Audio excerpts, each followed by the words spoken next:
हातकणंगले तालुक्यातील मनपाडळी येथील तलावात जाखलेमधील सूरज पंडित पाटील या शेतकऱ्याच्या बैलजोडीतील एका बैलाचा तलावाच्या पाण्यात बुडून मृत्यू झाला।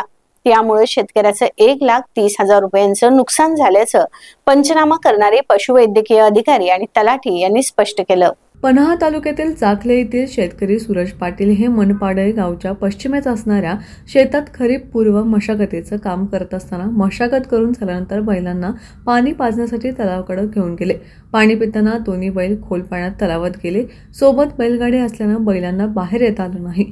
यावेळी या शेतकऱ्यांना आरडाओरडा केल्यानंतर स्थानिक शेतकऱ्यांनी जमून बैलाच्या गळ्यातील दोरी कापून एक बैल वाचवला, पण दुसरा वाचवण्यात त्यांना अपयश आलं। सूरज पाटील हे मनपाडळे इथं दादासो सदाशिव शिंदे बावडेकर यांच्या शेताची मशागत करण्यासाठी आले होते। तलावाच्या ठिकाणी जाऊन तलाठी सतीश नेवरेकर, पशुवैद्यकीय अधिकारी आरती दांडगे, पोलीस पाटील यांनी पंचनामा केला।